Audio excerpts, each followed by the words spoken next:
Rasputín, el místico que sedujo a la zarina y derribó un imperio en la fría y oscura Rusia zarista, donde el poder y la religión se entrelazaban como hilos de una misma tela, surgió una figura que alteraría para siempre el curso de la historia.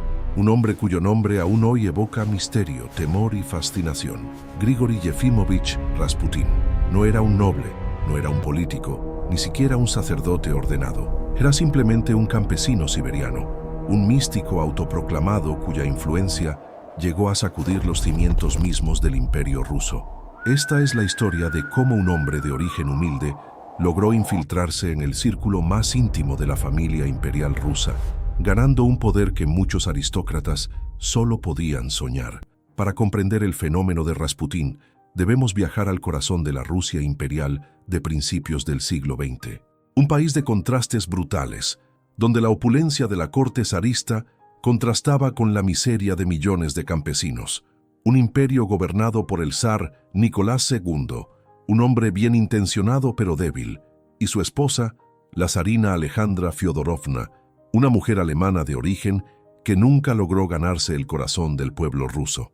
Una pareja real desesperada por un problema que amenazaba no solo a su familia, sino potencialmente a toda la dinastía Románov, que había gobernado Rusia durante más de 300 años. El heredero al trono, el zarévich Alejo, padecía hemofilia, una enfermedad que en aquella época equivalía a una sentencia de muerte. Cada golpe, cada caída, podía provocar una hemorragia interna que los médicos de la corte eran incapaces de detener. La zarina, atormentada por la culpa de haber transmitido esta enfermedad a su hijo, buscaba desesperadamente cualquier solución, cualquier milagro que pudiera salvar a su amado hijo. Esta desesperación maternal abriría las puertas del palacio a un hombre que cambiaría el destino de Rusia, Grigori Rasputín, un enigmático místico siberiano que afirmaba tener poderes curativos divinos. La llegada de Rasputín a San Petersburgo en 1903 no causó ningún revuelo inicial. Era solo uno más entre los muchos hombres santos que pululaban por la capital rusa en aquella época de profunda religiosidad y misticismo. Sin embargo, a diferencia de muchos otros, Rasputín poseía un magnetismo personal extraordinario, una mirada penetrante que muchos describían como hipnótica y una capacidad para conectar con las personas que lo distinguía del resto. Estas cualidades, combinadas con su aparente capacidad para aliviar los sufrimientos del joven zarevich, lo catapultarían desde la oscuridad hasta el centro mismo del poder imperial. Lo que hace fascinante la historia de Rasputín no es solo su ascenso meteórico, sino las profundas contradicciones que encarnaba. Por un lado, era un hombre profundamente religioso que pasaba horas en oración y meditación. Por otro, era conocido por sus excesos con el alcohol y las mujeres. Predicaba la humildad mientras disfrutaba de los lujos de la corte. Hablaba de paz mientras sembraba discordia entre la nobleza. Era, en muchos sentidos, un enigma viviente, un hombre cuya verdadera naturaleza permanecería siempre en las sombras, alimentando las especulaciones y las leyendas que aún hoy perduran sobre él. Nacido en 1869 en el pequeño pueblo siberiano de Pokrovskoye, Grigori Rasputín creció en un entorno rural y aislado, muy lejos de los círculos de poder que más tarde frecuentaría. Su infancia y juventud estuvieron marcadas por la dureza de la vida campesina en la Siberia zarista, donde las condiciones climáticas extremas y la pobreza generalizada templaron su carácter. Desde joven mostró un comportamiento que lo distinguía de los demás. Alternaba periodos de desenfreno con momentos de profunda religiosidad, una dualidad que lo acompañaría toda su vida. A los 28 años, Rasputín experimentó lo que él describió como una visión religiosa que cambiaría el rumbo de su existencia. Según contaba, la Virgen María se le apareció durante una caminata por el campo, ordenándole que abandonara su vida de excesos y se dedicara a la peregrinación y la oración. Este episodio místico marcó el comienzo de su transformación de simple campesino a starets, un tipo de consejero espiritual muy respetado en la tradición ortodoxa rusa. Durante los años siguientes, Rasputín recorrió monasterios y lugares sagrados, perfeccionando sus conocimientos religiosos y desarrollando una reputación como sanador y vidente. Lo que distinguía a Rasputín de otros místicos de su época era su extraordinario carisma personal. Quienes lo conocieron describían una presencia magnética, casi sobrenatural, capaz de cautivar a quienes lo rodeaban. Sus ojos, de un azul penetrante, parecían capaces de mirar directamente al alma de las personas. Su voz profunda y melodiosa tenía un efecto casi hipnótico en quienes lo escuchaban. Estas cualidades, combinadas con un conocimiento intuitivo de la psicología humana, le permitían ganarse la confianza de personas de todos los estratos sociales, desde humildes campesinos hasta miembros de la aristocracia. En 1903, Rasputín llegó a San Petersburgo, la deslumbrante capital del Imperio ruso. La ciudad, con sus palacios majestuosos y sus avenidas elegantes, representaba un mundo completamente nuevo para el campesino siberiano. Sin embargo, lejos de sentirse intimidado, Rasputín se adaptó rápidamente a este nuevo entorno. Su reputación como hombre santo lo precedía y pronto comenzó a ser recibido en los salones de la alta sociedad petersburguesa, donde la fascinación por el ocultismo y el misticismo estaba en su apogeo. Entre sus primeros protectores se encontraban las grandes duquesas Militsa y Anastasia, miembros de la familia imperial que lo introdujeron en los círculos más exclusivos. El momento decisivo en la vida de Rasputín llegó en 1905, cuando fue presentado al zar Nicolás II y a la zarina Alejandra. La pareja imperial estaba desesperada. Su único hijo varón y heredero al trono, el zarevich Alejo, sufría de hemofilia, una enfermedad hereditaria que impedía la coagulación normal de la sangre. Cualquier pequeño golpe o caída podía provocar hemorragias internas potencialmente mortales. Los mejores médicos de Rusia y Europa habían sido consultados, pero ninguno podía ofrecer una cura. En esta situación de angustia extrema, la zarina Alejandra, una mujer profundamente religiosa y supersticiosa, vio en Rasputín la última esperanza para su hijo. Lo que nadie podía imaginar entonces es que este encuentro no solo cambiaría la vida de Rasputín, sino que alteraría el curso de la historia rusa. El primer encuentro entre Rasputín y la familia imperial fue aparentemente modesto, pero sus consecuencias serían extraordinarias. Cuando el zarevich Alejo sufrió uno de sus episodios hemofílicos más graves, los médicos de la corte se declararon impotentes ante el sufrimiento del niño. En ese momento crítico, la zarina Alejandra, siguiendo el consejo de las grandes duquesas, llamó desesperadamente a Rasputín. Lo que sucedió después se convertiría en la base del poder de Rasputín en la corte. Según los testimonios, el místico logró detener la hemorragia del niño y aliviar su dolor, algo que los mejores médicos no habían conseguido. ¿Cómo logró Rasputín este aparente milagro?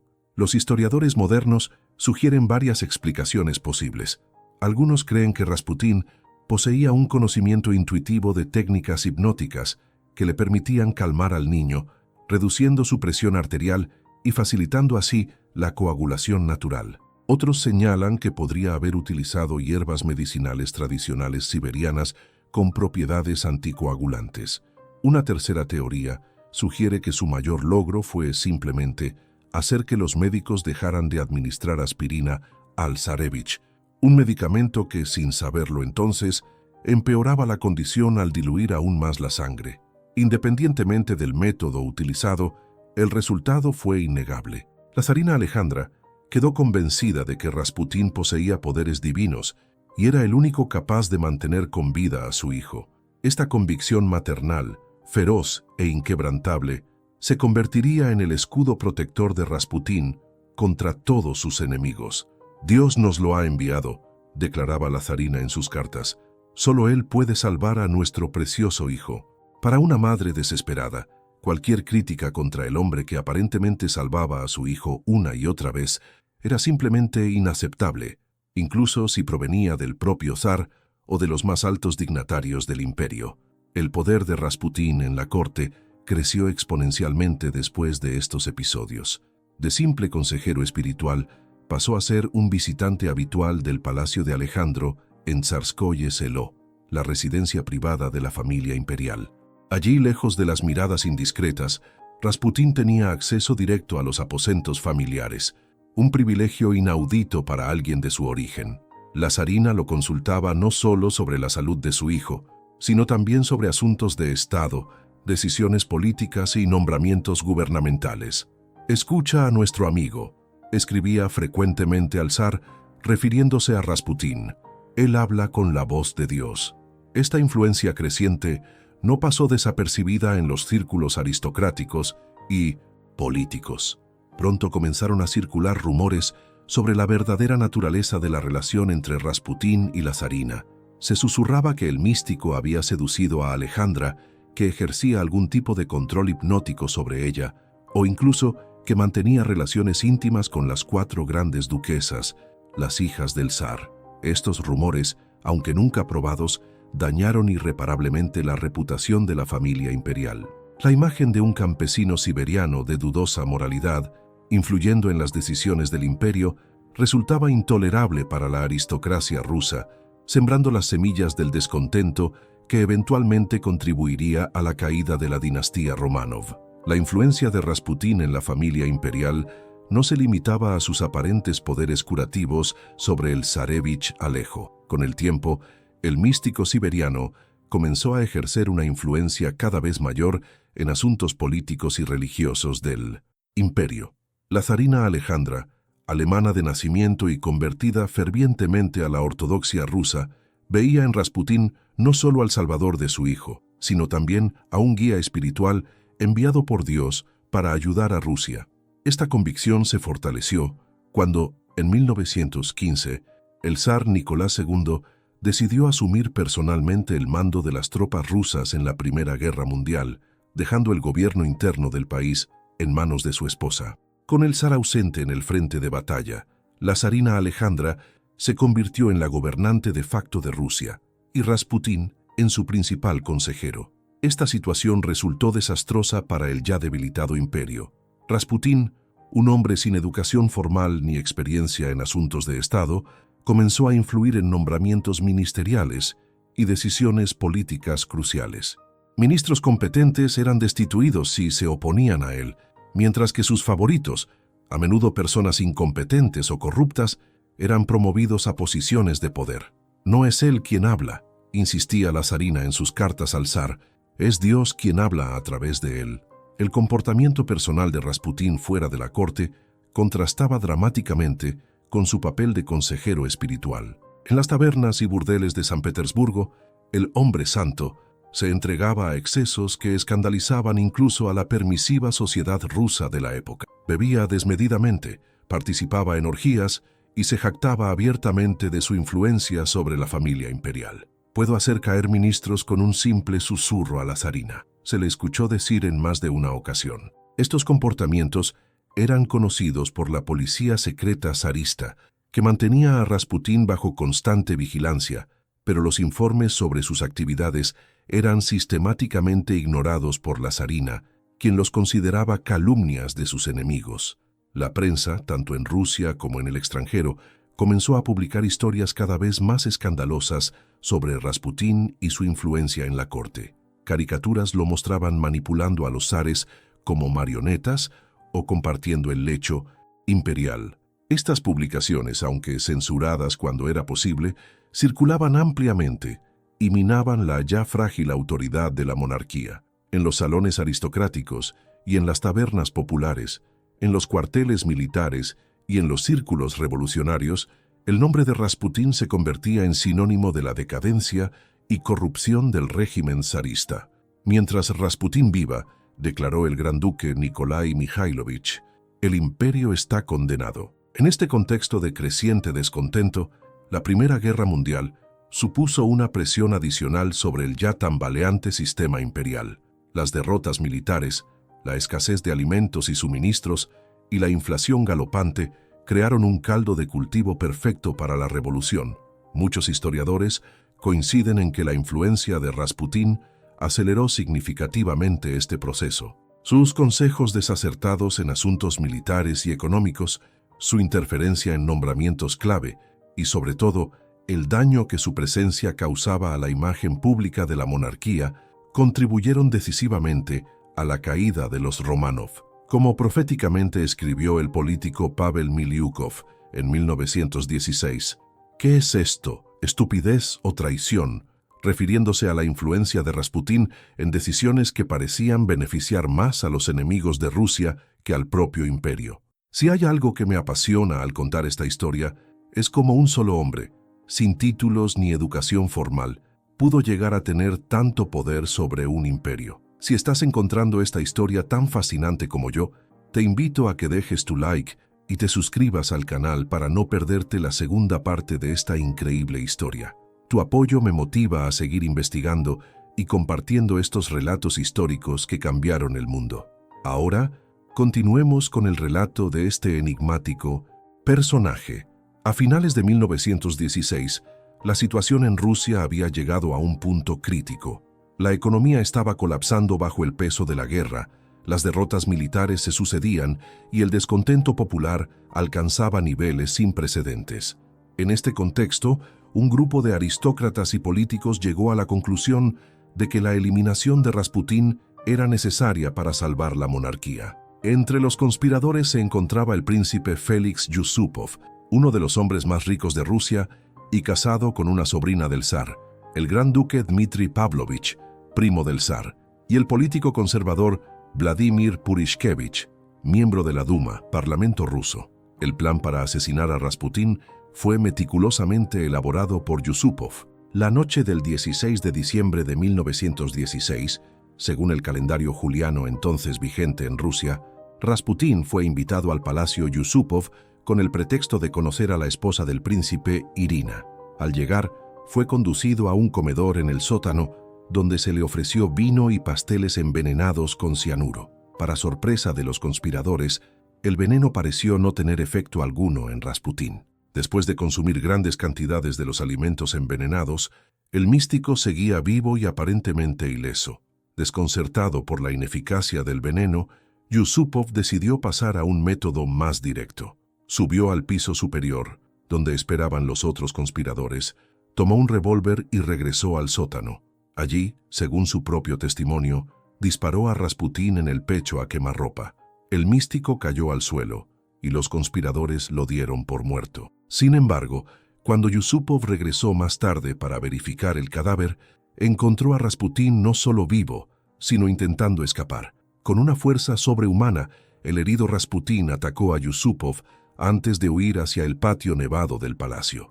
Los otros conspiradores, alertados por los gritos, persiguieron a Rasputín por el patio y le dispararon varias veces más. Finalmente, Purishkevich logró acertar 2 disparos, uno en la espalda y otro en la cabeza, que finalmente derribaron al místico. Pero la macabra tarea no había terminado. Temiendo que incluso así Rasputín pudiera sobrevivir, los conspiradores ataron su cuerpo, lo envolvieron en una tela y lo arrojaron a través de un agujero en el hielo del río Neva. La autopsia posterior revelaría que, cuando su cuerpo fue recuperado días después, Rasputín tenía agua en los pulmones, lo que sugiere que estaba aún vivo cuando fue arrojado al río helado y que la causa final de muerte fue el ahogamiento. La extraordinaria resistencia de Rasputín ante los intentos de asesinato ha alimentado durante décadas las leyendas sobre sus supuestos poderes sobrenaturales. Sin embargo, los historiadores modernos ofrecen explicaciones más prosaicas. El cianuro utilizado podría haber sido neutralizado por los azúcares de los pasteles o por el alcohol, o simplemente haber perdido su potencia. Las heridas de bala, aunque graves, podrían no haber sido inmediatamente fatales debido a la gruesa vestimenta invernal que Rasputín llevaba esa noche. No obstante, la imagen de un Rasputín casi indestructible, resistiendo veneno y balas, ha quedado firmemente arraigada en la cultura popular, contribuyendo a su leyenda como figura casi sobrenatural en la historia rusa. La noticia del asesinato de Rasputín se extendió rápidamente por San Petersburgo y pronto por toda Rusia. La reacción popular fue sorprendente. En lugar de indignación, hubo celebración. En tabernas y salones, muchos rusos brindaron por la muerte del monje diabólico que había ejercido tanta influencia sobre la familia imperial. Incluso entre la aristocracia y el clero, tradicionalmente leales a la monarquía, se percibía un sentimiento de alivio. El metropolitano de San Petersburgo se negó a oficiar un funeral completo para Rasputín, considerando que su vida licenciosa lo hacía indigno de tales honores. La reacción de la familia imperial fue radicalmente opuesta. La zarina Alejandra quedó devastada por la noticia. «Nuestro amigo ha muerto», escribió al zar, que se encontraba en el frente. «Siento que con él se ha ido nuestra última esperanza». En un gesto que escandalizó aún más a la sociedad rusa, la zarina ordenó que el cuerpo de Rasputín fuera enterrado en los terrenos del palacio de Tsarskoye Selo, la residencia imperial. Allí, ella y sus hijas rezaban diariamente en su tumba. El zar Nicolás, aunque menos afectado emocionalmente que su esposa, se vio obligado a tomar medidas contra los asesinos. El príncipe Yusupov fue exiliado a sus propiedades rurales, mientras que el gran duque Dmitri fue enviado al frente persa. Estas suaves represalias contra miembros de la familia imperial involucrados en un asesinato premeditado indignaron aún más a la opinión pública. Para muchos rusos, era la prueba definitiva de que los Románov habían perdido el contacto con la realidad y eran incapaces de gobernar. Vladimir Lenin, entonces exiliado en Suiza, comentó: «Cuando la aristocracia mata a sus propios protegidos para salvar a la monarquía, es señal de que el régimen está en sus últimas». Sus palabras resultarían proféticas. Apenas 2 meses después del asesinato de Rasputín, en febrero de 1917, marzo según el calendario gregoriano, estallaría la revolución que pondría fin a 3 siglos de gobierno de los Románov. ¿Fue la muerte de Rasputín demasiado tardía para salvar a la monarquía rusa? Esta es una de las grandes preguntas contrafactuales de la historia. Algunos historiadores argumentan que para 1916 el daño ya estaba hecho. La imagen pública de los zares estaba irreparablemente dañada, la economía en ruinas y el descontento popular en niveles explosivos. Otros sugieren que, de haber sido eliminado antes, quizás la zarina no habría ejercido una influencia tan negativa en las decisiones gubernamentales y la monarquía podría haber sobrevivido en alguna forma constitucional, como ocurrió en Gran Bretaña. Lo cierto es que Rasputín, incluso muerto, continuó ejerciendo una poderosa influencia sobre los acontecimientos. Las últimas palabras atribuidas a Rasputín han pasado a la historia como una de las profecías más inquietantes jamás registradas. Según diversas fuentes, poco antes de su muerte, Rasputín escribió una carta al zar Nicolás II que decía: «Si soy asesinado por nobles comunes, tú, zar de Rusia, no tienes nada que temer. Pero si soy asesinado por boyardos, nobles de alto rango, entonces tus hermanos te matarán a ti y a tu familia en un plazo de 2 años». Considerando que Rasputín fue asesinado por un príncipe y un gran duque, y que la familia imperial sería ejecutada por los bolcheviques exactamente 19 meses después, esta profecía ha contribuido enormemente a la leyenda de Rasputín como una figura sobrenatural. Sin embargo, muchos historiadores dudan de la autenticidad de esta carta, sugiriendo que podría haber sido fabricada posteriormente para añadir un elemento místico a la ya extraordinaria historia. La Revolución Rusa de febrero de 1917 estalló con una fuerza que sorprendió incluso a los más ardientes revolucionarios. Lo que comenzó como manifestaciones por la escasez de pan en Petrogrado, nuevo nombre de San Petersburgo desde 1914, se transformó rápidamente en un levantamiento general contra el régimen zarista. El 2 de marzo, tras perder el apoyo del ejército y aconsejado por sus generales, el zar Nicolás II abdicó en favor de su hermano, el gran duque Miguel, quien a su vez renunció al trono al día siguiente. Así, en apenas 3 días, 3 siglos de gobierno autocrático de los Románov llegaron a su fin. La caída de la monarquía rusa ha sido analizada desde múltiples perspectivas, pero es innegable que la figura de Rasputín jugó un papel crucial en este desenlace. Su influencia sobre la zarina Alejandra, y a través de ella, sobre las decisiones gubernamentales, contribuyó significativamente al descrédito de la institución monárquica. Los escándalos asociados a su nombre alimentaron la percepción popular de una corte corrupta y decadente, alejada de las necesidades reales del pueblo ruso. Como observó el historiador Robert K. Massey, Rasputín no causó la revolución rusa, pero proporcionó el combustible que aceleró su llegada. Tras la Revolución de Febrero, se formó un gobierno provisional liderado inicialmente por el príncipe Lvov y posteriormente por Alexander Kerensky. Una de sus primeras acciones fue crear una comisión para investigar los crímenes del régimen zarista, con especial atención a la influencia de Rasputín. La comisión interrogó a numerosos testigos, incluyendo ministros, cortesanos y miembros del servicio doméstico del Palacio Imperial. Los testimonios recogidos, muchos de ellos sensacionalistas y probablemente exagerados, pintaron un retrato de Rasputín como el verdadero poder detrás del trono, manipulando a la zarina para satisfacer sus ambiciones personales y sus apetitos carnales. El gobierno provisional también ordenó la exhumación del cuerpo de Rasputín de su tumba en Tsarskoye Selo. El cadáver fue transportado a un bosque cercano, donde fue quemado en una pira improvisada. Según los testigos presenciales, durante la cremación ocurrió un hecho macabro que alimentaría aún más la leyenda de Rasputín. Aparentemente, debido al intenso calor, los tendones del cadáver se contrajeron, haciendo que el cuerpo se sentara en la pira, como si intentara levantarse una última vez.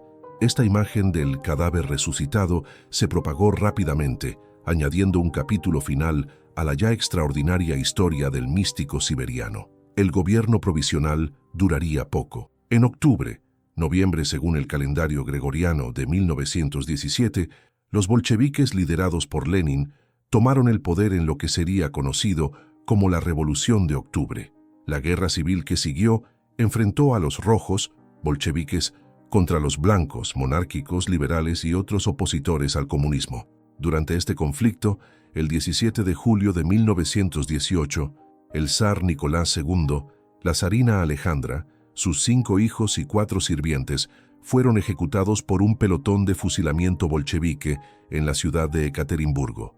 La profecía atribuida a Rasputín se había cumplido con escalofriante precisión. 19 meses después de su asesinato por nobles de alto rango, toda la familia imperial había sido aniquilada. El legado de Rasputín en la cultura popular es extraordinario. Pocos personajes históricos han generado tanta fascinación, inspirando innumerables libros, películas, canciones y obras de arte. La imagen del místico siberiano con su mirada hipnótica, su barba desaliñada y su aura de poder sobrenatural ha quedado firmemente arraigada en el imaginario colectivo global. Desde la famosa canción Rasputin de Boney M., que lo describe como Russia's Greatest Love Machine, hasta películas como Anastasia de Disney, donde aparece como un villano con poderes mágicos, la figura de Rasputín sigue siendo reinterpretada y reinventada para nuevas generaciones.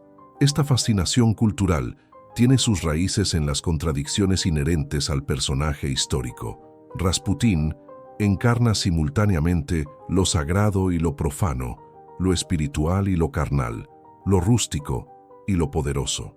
Es el campesino que llegó a influir en emperadores, el analfabeto que aconsejaba sobre asuntos de Estado, el hombre santo que frecuentaba burdeles. Estas contradicciones hacen de él un personaje irreductible a categorías simples, desafiando constantemente nuestros intentos de comprenderlo plenamente. Como señaló el historiador Douglas Smith, Rasputín es un espejo en el que cada generación proyecta sus propias obsesiones y temores. En la Rusia actual, la figura de Rasputín ha experimentado una curiosa rehabilitación. Durante la era soviética, fue presentado simplemente como un símbolo de la decadencia zarista, un charlatán que había engañado a una familia imperial ya de por sí corrupta e incompetente. Sin embargo, con el renacimiento del nacionalismo ruso y la revalorización del pasado imperial tras la caída de la Unión Soviética, Rasputín ha sido parcialmente rehabilitado. Algunas voces dentro de la Iglesia Ortodoxa rusa han sugerido incluso su canonización, argumentando que fue un hombre de profunda fe injustamente calumniado por sus enemigos políticos. Para los historiadores serios, sin embargo, Rasputín sigue siendo un personaje difícil de evaluar objetivamente. La mayoría de las fuentes primarias sobre él están contaminadas por prejuicios, ya sea de sus defensores incondicionales, como la zarina Alejandra, o de sus enemigos acérrimos, como gran parte de la aristocracia. Los informes de la policía secreta zarista, que lo mantuvo bajo vigilancia durante años, ofrecen quizás la visión más equilibrada, pero incluso estos deben ser interpretados con cautela. Como observó la historiadora Edvard Radzinsky, Cada generación reescribe la historia de Rasputín, pero la verdad completa sobre el monje loco probablemente nunca se conocerá. Lo que sí sabemos con certeza es que Rasputín fue un actor clave en uno de los momentos más dramáticos de la historia mundial, la caída del Imperio Ruso y el nacimiento de la Unión Soviética. Su influencia en la corte imperial durante los críticos años de la Primera Guerra Mundial contribuyó significativamente al descrédito de la monarquía y, por extensión, al éxito de la revolución.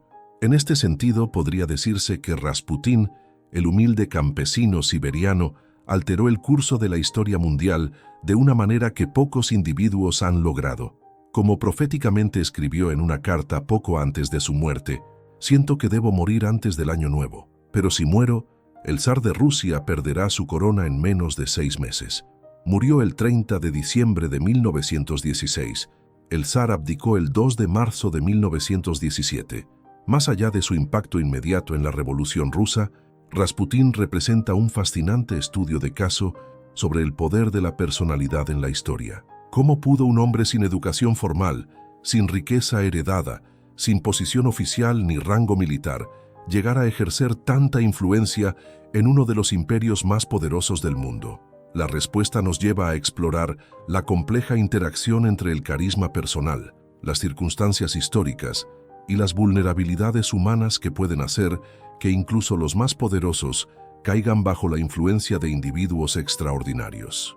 El caso de Rasputín ilustra perfectamente lo que el sociólogo Max Weber denominó autoridad carismática, un tipo de legitimidad basada no en la tradición o las leyes, sino en la percepción de cualidades excepcionales, incluso sobrehumanas, en un individuo. Rasputín poseía este carisma en abundancia. Su capacidad para conectar con las personas, para hacerlas sentir comprendidas y valoradas, era extraordinaria. La zarina Alejandra, una mujer aislada en una corte que la consideraba extranjera, encontró en él no solo al supuesto salvador de su hijo, sino también a alguien que parecía comprenderla y apoyarla incondicionalmente.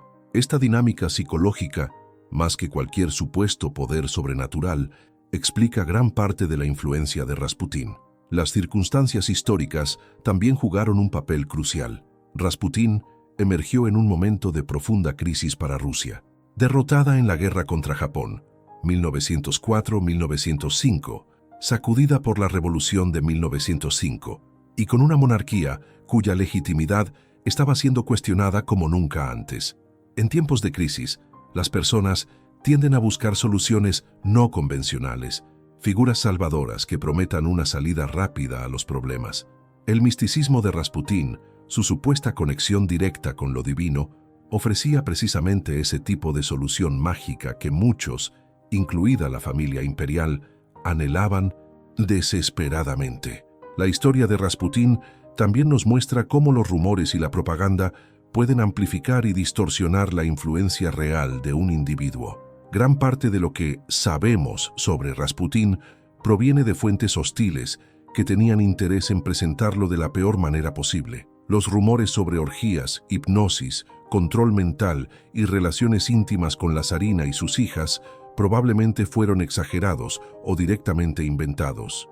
Sin embargo, estos rumores, al ser ampliamente creídos, tuvieron efectos reales en la percepción pública de la monarquía, como señaló el filósofo W. E. Thomas. Si las personas definen las situaciones como reales, estas son reales en sus consecuencias.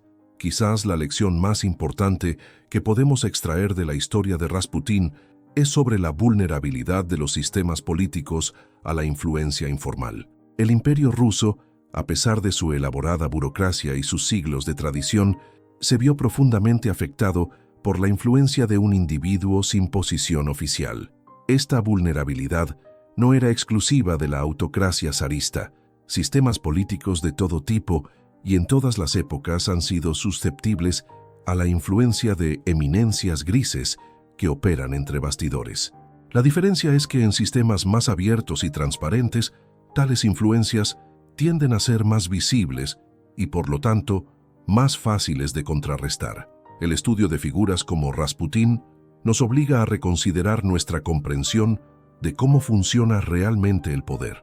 Los libros de historia tradicionales tienden a centrarse en líderes oficiales, instituciones formales y acontecimientos públicos. Sin embargo, la historia de Rasputín nos recuerda que a menudo el poder opera de maneras más sutiles e informales, a través de conversaciones privadas, relaciones personales y redes de influencia que raramente quedan documentadas en los registros oficiales. Como observó el historiador Robert Darnton, la historia no siempre se escribe en los salones del poder, sino también en los dormitorios, cocinas y pasillos donde se susurran los secretos. La relación entre Rasputín y la zarina Alejandra también ilustra el papel crucial que las mujeres han desempeñado en la historia, incluso en épocas y sociedades donde estaban formalmente excluidas del poder político. Alejandra, aunque oficialmente subordinada a su esposo, según las leyes y costumbres de la Rusia zarista, ejerció una influencia determinante en asuntos de Estado, especialmente durante los periodos en que el zar se encontraba en el frente. Su devoción por Rasputín, motivada principalmente por su desesperación maternal ante la enfermedad de su hijo, tuvo consecuencias que reverberaron mucho más allá del ámbito familiar, afectando a todo el imperio y, por extensión, al curso de la historia mundial. El caso de Rasputín también nos invita a reflexionar sobre la intersección entre religión y política. En la Rusia zarista, como en muchas otras sociedades tradicionales, la religión no era simplemente un asunto privado, sino una dimensión fundamental de la legitimidad política. El zar no era solo un gobernante secular, sino el pequeño padre, una figura casi religiosa que gobernaba por derecho divino. En este contexto, la espiritualidad heterodoxa de Rasputín, que combinaba elementos de la ortodoxia oficial con prácticas místicas populares, representaba un desafío implícito al monopolio religioso de la Iglesia establecida y, por extensión, a los fundamentos mismos del poder zarista. Más de un siglo después de su muerte, Rasputín sigue siendo un enigma fascinante para historiadores y público general por igual. Su vida y su legado continúan generando debate e inspirando nuevas interpretaciones. ¿Fue un auténtico místico con poderes extraordinarios o simplemente un astuto manipulador? ¿Un consejero bien intencionado que intentaba guiar a la familia imperial en tiempos difíciles o un oportunista que explotó su vulnerabilidad para su propio beneficio? ¿Un símbolo de la decadencia zarista o una víctima de la propaganda aristocrática? Estas preguntas probablemente nunca tendrán respuestas definitivas, lo que garantiza que Rasputín seguirá cautivando nuestra imaginación en los años venideros. En última instancia, quizás lo más fascinante de Rasputín es cómo su historia encapsula tantos de los grandes temas de la historia humana: la lucha entre tradición y cambio, el poder del carisma individual frente a las instituciones establecidas, la compleja interacción entre religión y política, y la vulnerabilidad humana que hace que incluso los más poderosos puedan caer bajo la influencia de personalidades extraordinarias. Como escribió el historiador Simon Sebag Montefiore, en la extraordinaria saga de Rasputín encontramos reflejados muchos de los eternos dilemas de la condición humana. La historia de Rasputín no terminó con su muerte ni con la caída de la dinastía Románov.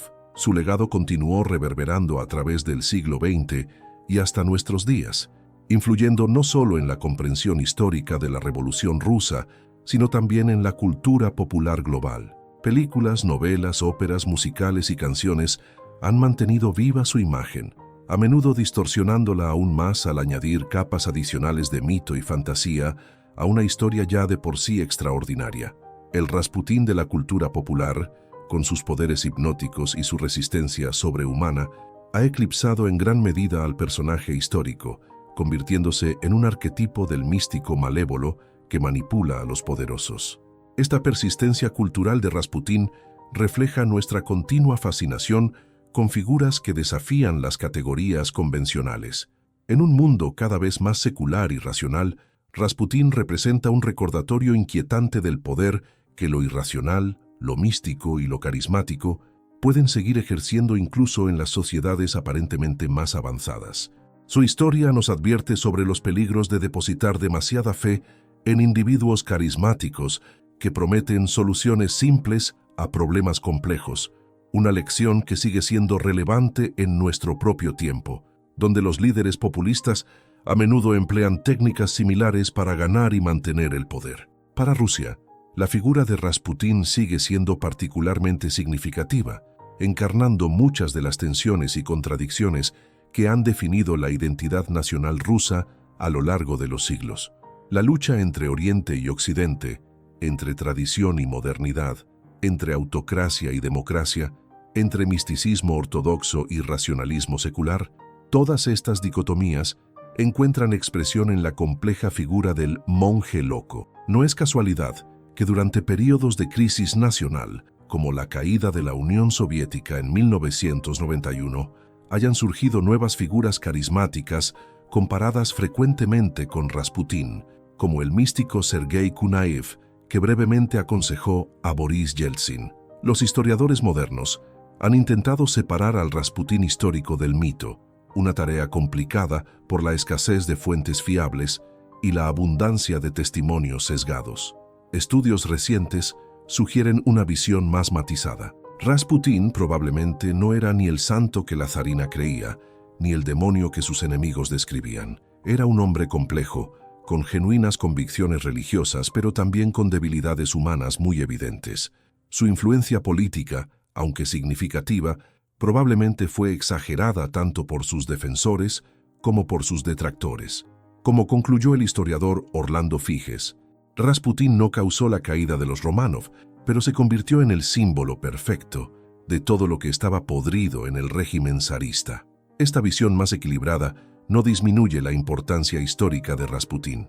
Al contrario, nos ayuda a entender mejor cómo un individuo aparentemente insignificante pudo llegar a jugar un papel tan crucial en eventos de importancia mundial. La historia de Rasputín nos recuerda que la historia no siempre es moldeada exclusivamente por grandes líderes, ejércitos poderosos o fuerzas económicas impersonales. A veces, individuos inesperados, surgiendo de los márgenes de la sociedad, pueden catalizar cambios que alteran el curso de naciones enteras. Como escribió el historiador A.J.P. Taylor, los hombres pueden hacer historia, pero rara vez la historia que intentan hacer. Si has llegado hasta aquí, quiero agradecerte sinceramente por acompañarme en este viaje a través de una de las historias más fascinantes del siglo XX. La saga de Rasputín nos muestra cómo un solo individuo, con el carisma y las circunstancias adecuadas, puede llegar a influir en el destino de imperios enteros. Si te ha gustado este contenido, no olvides dejar tu like, suscribirte al canal y activar las notificaciones para no perderte nuestros próximos vídeos sobre personajes históricos que cambiaron el mundo. También te invito a compartir este vídeo con amigos y familiares interesados en la historia. ¿Qué otro personaje histórico controvertido te gustaría que exploráramos en futuros videos? Déjamelo saber en los comentarios. Hasta la próxima.